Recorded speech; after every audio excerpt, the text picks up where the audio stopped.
Hi guys, I'm Jason and welcome back to the Purely Automotive channel. You join me in the garage in my 1991 Honda Beat. This is episode 2, which will be looking through the interior and how we're going to attack and restore the various components around the cabin of the car. So the interior of this Honda Beat is fairly original. It's only got a couple of small modifications, the gear knob and the aftermarket OMP steering wheel. But otherwise it's still got the zebra print seats, it's still got the internal flare, it's got the standard stereo, which is a 10-speaker gathers setup. Otherwise, it's fully stock as it came out of the factory, minus the original mats. There's a few components in the interior that do need really deep cleaning and do need repairing. If you try to adjust the heater controls, the knob comes off in your hand. You try and control how much air comes out of the vents, the dial comes off in your hand. Even if the interior is fairly original, there is some TLC that needs to happen. The passenger seat's in really good condition, in all the original fabric, no rips, no tears. On the dash is 3 speakers up there, 3 speakers up there, 1 in each door, and the central subwoofer in the middle. The head unit is the slightly higher power factory option, so it can support the subwoofer and the dash speakers. It does have factory aircon. I don't know if that works yet, but one thing I do know is none of these work, and they do what they always do, which is they snap. The interior is pretty disgusting. As you can see, all the cobwebs and general dirt in and around the dashboard and door cards. It really needs a deep, deep clean.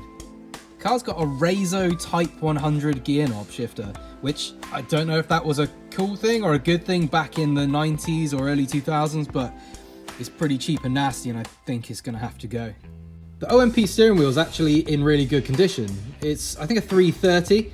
It's got the center horn push, which works perfectly well. The fixings are a little bit corroded, which I'll swap them out. As for size, it does block some of the dials on the left-hand side of the cluster, which is a little annoying. From where I'm sat, that's the kind of view I've got of the cluster. As you can see, it does rev all the way around to 9,000 RPM on a good day. So from this view, you can't take full advantage and see what's going on, but got a full tank of fuel. Down in the footwell is those all-important 3 pedals. Look at that door handle. I think you would catch something if you licked it, which I'm not going to do. There's always one thing you've got to check when you buy a second-hand car, and that's the ashtray. Yes! There you go, money in the bank. So we have a delivery. The first lot of parts have started turning up. This one is just a little modification. It probably won't really do a lot in the grand scheme of things, but let's open it up and take a look at what we got. Whoa, ma. So the item that turned up is actually a front upper strut brace from Spats. A good friend of mine, Gavin, has sent this down to me, and it was part of a deal with a new ECU. The car needed a new ECU. Yeah, we'll go through that in a bit. Big and expensive. But hopefully this will tighten up the front end a little bit, and we'll fit it under the front bonnet very soon. So the number plates on the car at the moment are 12 by 6 inch, which is American size. In Japan, they were actually 13 by 6.5, so I'm going to get some fresh number plates on order so that they fit the recess, because at the moment they're a little bit short and it hangs short of where it should be, so it doesn't quite fill the recess. So going back to the paint's condition, obviously in the last video we did a thorough wash and detail and clean of the paint, but as you can see, it's in absolutely terrible condition. However, I know it's cosmetically not great. Physically, I think it's pretty good. Being that it had a respray not too long ago, if we look down here where I've just quickly whipped a rotary polisher over it, you can see the gloss and the clarity really popping back just on that small section of the bonnet here. So when it comes to actually machine polishing the car, my weapon of choice is a Moss DA with a medium flex pad, some Angel Wax Regenerate compound polish, and a selection of microfiber cloths.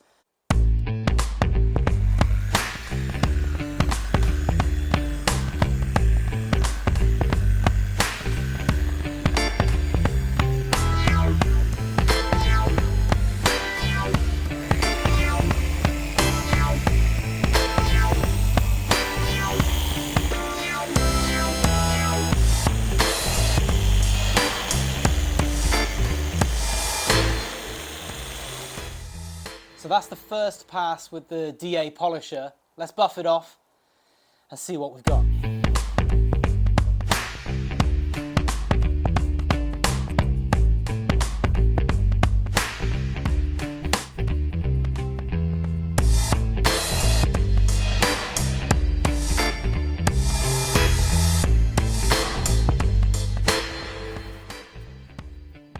That is absolutely amazing. Let me show you a quick 50-50. So you probably remember what the paint was like before, right? That's the reflection of the lights. Check that out. That is absolutely brilliant. It's slightly orange peely, but I think that's just the quality of the respray that it's had in the past. But I mean, just the reflections that we're getting on that is next level compared to what it was before. One stage of the process that I didn't document before I started polishing is clay barring. So I've got some medium clay and just a trigger spray of just clean water. So we're just going to lube up the panel with the water and then go backwards and forwards with the clay bar just to remove any ingrained contaminant. Obviously we've already done the detail wash and the decontamination clean, but this is just the final piece of prep before we touch the panel with a polishing pad.